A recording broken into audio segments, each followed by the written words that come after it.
शुभ सकाल प्रिय शिक्षार्थीबृंद आमी श्रीकुमार टिटो सहकारी अध्यापक हिसाब विज्ञान विभाग तुम्हादेर सकलके हिसाब विज्ञान क्लासे स्वागत जानाच्छि। आशा करछि तोमरा सकलेई भालो आछो एबं नियमित पढ़ालेखा करछो, कारण समय एबं नदीर स्रोत कारोर जन्यई अपेक्षा करे ना। करोनाय जदिओ सबकिछु थेमे आछे तबुओ आमरा अनलाइने तोमादेर साथे जुक्त थेके समयगुलो सठिकभावे व्यवहारेर निर्देशना दिए जाচ্ছি। तेमनी आज के चलो देखे आसि तुम्हादेर जन्य हिसाब विज्ञान विभागेर बा हिसाब विज्ञान विषयेर पाठे कि रयेछे।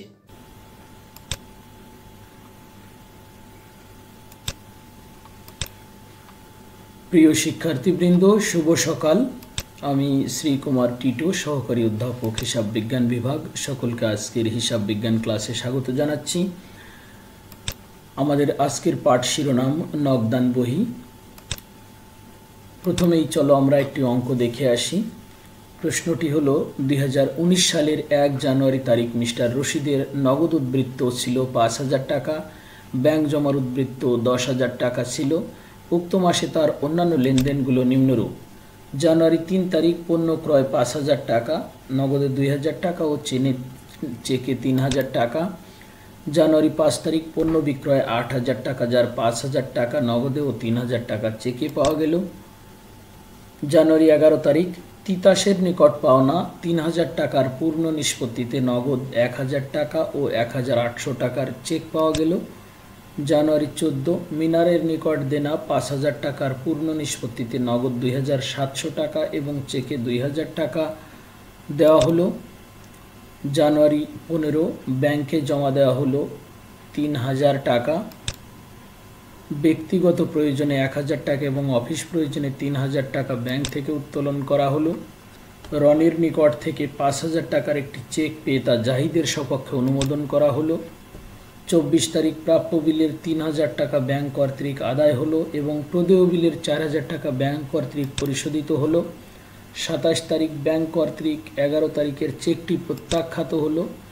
29 তারিখ বিমা সেলামি প্রদান 800 টাকা। 31 তারিখ ব্যাংক কর্তৃক মঞ্জুরিকৃত সুদ 500 টাকা এবং ধার্যকৃত চার্জ 300 টাকা। উপর্যুক্ত লেনদেনগুলোর সাহায্যে একটি 3 ঘরা নগদান বহি প্রস্তুত করো। সাধারণত বারটা থাকলে 3 ঘরা নগদান বহি হয়। প্রথমেই আমরা 3 ঘরা নগদান বহির শিরোনাম অর্থাৎ মিস্টার রশিদের নগদান বহি 3 ঘরা বিশিষ্ট এবং ডেবিট দিক ক্রেডিট দিক, তারিখ বিবরণ, রসিদ নং খতিয়ান পৃষ্ঠা, বারটা, নগদ টাকা, ব্যাংক টাকা, তারিখ বিবরণ, ভাউচার নং খতিয়ান পৃষ্ঠা, বারটা, নগদ টাকা এবং ব্যাংক টাকা। ঘরটি আমরা দেখে নিলাম। 1 তারিখের যে লেনদেনটি ছিল সেটি ছিল নগদ উদ্বৃত্ত 5000 টাকা এবং ব্যাংক উদ্বৃত্ত 10000 টাকা। তাই আমরা যেহেতু ডেবিট দিকে এই টাকাটি লিখেছি অর্থাৎ এটাই আমাদের নগদ ব্যালেন্স, তাই 1 জানুয়ারি 2020 ব্যালেন্স বিডি মানে উদ্বৃত্ত স্থানান্তরিত হয়েছে বাংলায় বলে নগদে 5000 টাকা এবং 10000 টাকা আমরা ব্যাংকে লিখেছি। 3 তারিখে আমাদের ছিল পণ্য ক্রয়, যার নগদে 2000 টাকা এবং চেক মারফত 3000 টাকা পরিশোধ। তাই এটির জাবেদা যদি আমরা করি তখন জাবেদাটি হয় ক্রয় হিসাব ডেবিট, নগদান ক্রেডিট এবং ব্যাংক হিসাব ক্রেডিট। তাই নগদ ক্রেডিট এবং ব্যাংক ক্রেডিট বলে লেনদেনটি আমরা ক্রেডিট দিকে লিখেছি এবং নগদ 2000 টাকা লিখেছি, ব্যাংকে 3000 টাকা লিখেছি। 5 তারিখে ছিল পণ্য বিক্রয় 8000 টাকা, নগদে 3000 টাকা এবং চেক মারফত নগদে 5000 টাকা, চেক মারফত 3000 টাকা পাওয়া গেল। অর্থাৎ এটির জাবেদা যদি করি আমরা তাহলে জাবেদাটি হয় নগদান হিসাব ডেবিট 5000 টাকা, ব্যাংক হিসাব ডেবিট 3000 টাকা আর বিক্রয় হিসাব ক্রেডিট 8000 টাকা। যেহেতু নগদ এবং ব্যাংক উভয়ই ডেবিট আছে এই জন্য এটি ডেবিট দিকে বসলো।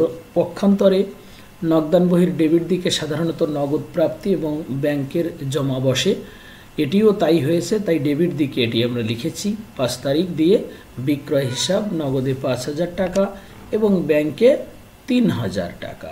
প্রিয় শিক্ষার্থীবৃন্দ,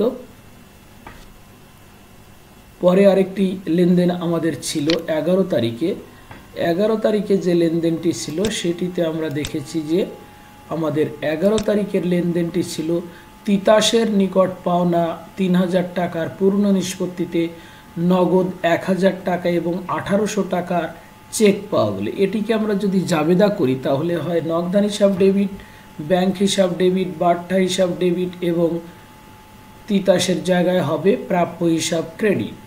বিধায় এই লেনদেনটি যদি আমরা নগদান বহিতে লিখি তাহলে আমাদের ডেবিট দিকে প্রাপ্য হিসাব লিখে বাট্টার 200 টাকা বাট্টার ঘরে, নগদের 1000 টাকা নগদের ঘরে এবং চেকের 1800 টাকা আমরা ব্যাংকের ঘরে লিখেছি। পক্ষান্তরে আরেকটি লেনদেন ছিল 14 তারিখে যে প্রদেয় হিসাবের 5000 টাকার পূর্ণ নিষ্পত্তিতে নগদ 2700 টাকা এবং চেক মারফত 2000 টাকা প্রদান। এটিকে যদি আমরা জাবেদা করি তাহলে জাবেদাটি হয় প্রদেয় হিসাব ডেবিট 5000 টাকা, নগদ ক্রেডিট 2700 টাকা, ব্যাংক ক্রেডিট 2000 টাকা এবং প্রাপ্ত বাট্টা ক্রেডিট 300 টাকা।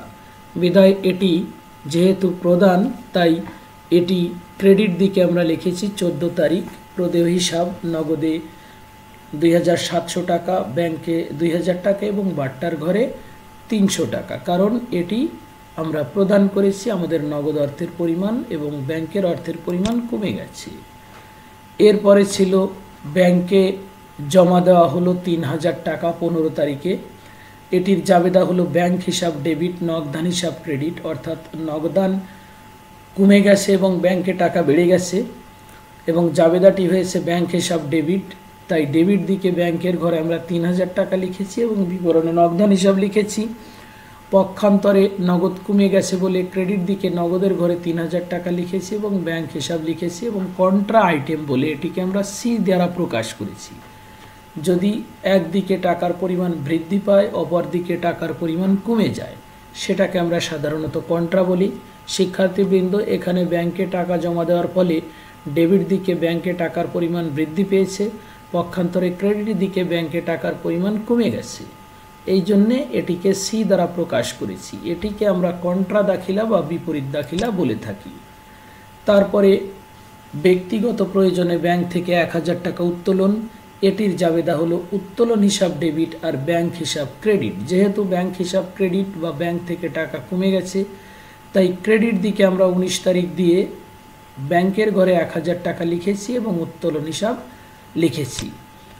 অফিস প্রয়োজনে ব্যাংক থেকে উত্তোলন 3000 টাকা, তার মানে নগদান হিসাব ডেবিট এবং ব্যাংক হিসাব ক্রেডিট, তাই ডেবিট দিকে নগদান হিসাবের ঘরে 3000 টাকা লিখেছি এবং বিবরণে আমরা ব্যাংক হিসাব লিখে একটি সি দিয়েছি।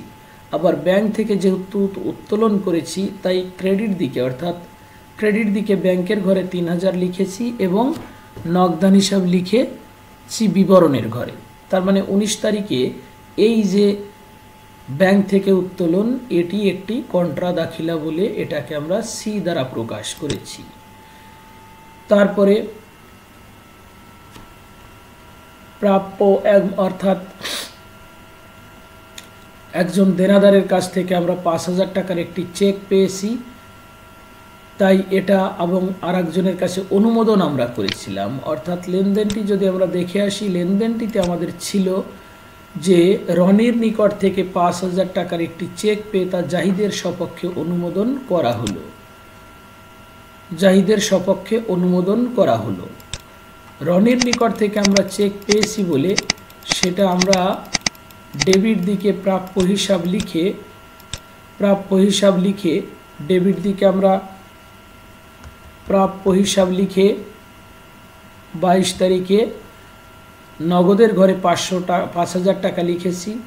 অপর দিকে যেহেতু এটা জাহিদের সপক্ষে অনুমোদন করা হয়েছে অর্থাৎ ব্যাংকে জমা দেওয়ার পূর্বেই সেটি অপর একজন পাওনাদারকে দেওয়া হয়েছে, অর্থাৎ প্রদেয় হিসাব ডেবিট এবং নগদান হিসাব ক্রেডিট, তাই প্রদেয় হিসাব লিখে ব্যাংকের নগদের ঘরে আমরা আবার ওই 5000 টাকাই লিখেছি। অর্থাৎ এটি একটি রিভার্স আইটেম, যে ব্যাংকে চেক জমা হওয়ার পূর্বেই যখন আমরা সেটাকে অন্য একজন ব্যক্তিকে প্রদান করি তখন নগদে জমা হয় এবং নগদে খরচ হয়। প্রিয় শিক্ষার্থীবৃন্দ, একটি চেক যখন আমরা পেয়ে সেটি অপর কাউকে আমরা প্রদান করি তখন সেই আইটেমকে আমরা রিভার্স বলে থাকি, অর্থাৎ ব্যাংকে জমা হওয়ার পূর্বেই।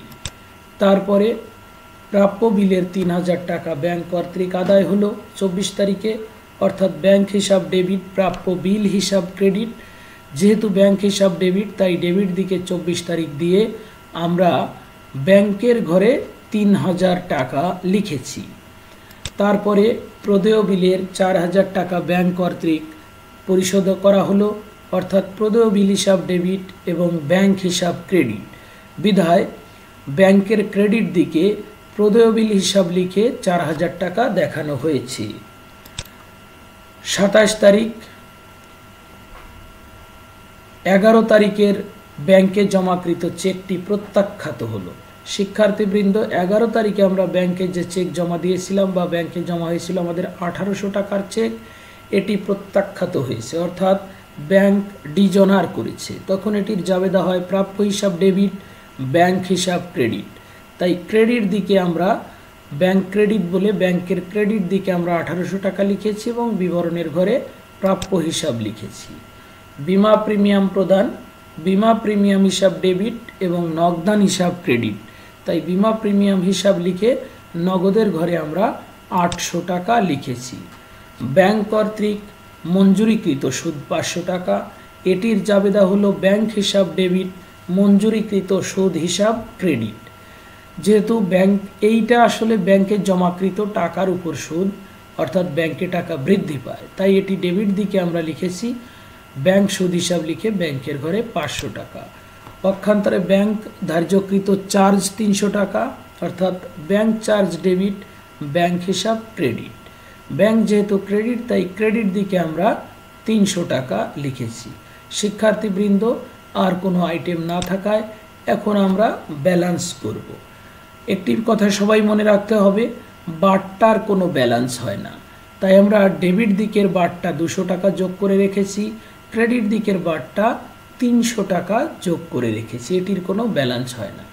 চলো দেখে আসি আমরা নগদের ডেবিট দিকে যে আইটেমগুলো দেখতে পাচ্ছি, এই যে ৫,০০০, ৫,০০০, ১,০০০, ৩,০০০ এবং ৫,০০০, এটা হলো নগদে জমা। আর ক্রেডিট দিকে নগদের যে আইটেম দেখতে পাচ্ছি ২৭০০, ২,০০০, ৩,০০০, ৫,০০০, ৮০০, এটা হলো নগদে খরচ। তো দেখা যাচ্ছে নগদে জমার পরিমাণ ১৯,০০০ টাকা আর খরচের পরিমাণ তার চেয়ে কম আছে, তাই ডেবিট দিক আমরা আগে যোগ করে এখানে লিখেছি ১৯,০০০ টাকা। এই ১৯,০০০ টাকা আমরা ক্রেডিট দিকেও নগদের ঘরে লিখেছি। লিখে এখন আমরা এই ক্রেডিট দিকে যে নগদের খরচ আছে সেগুলোকে বিয়োগ করব।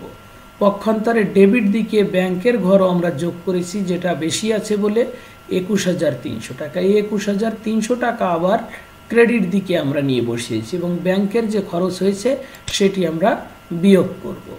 শিক্ষার্থীবৃন্দ, বিয়োগ করলে আমরা নগদে বিয়োগ ফল পেয়েছি ৫,৫০০ টাকা এবং ব্যাংকের বিয়োগ ফল পেয়েছি ৬,২০০ টাকা। অর্থাৎ আমাদের নগদে এখন জমা আছে ৫,৫০০ টাকা এবং ব্যাংকের জমা আছে ৬,২০০ টাকা।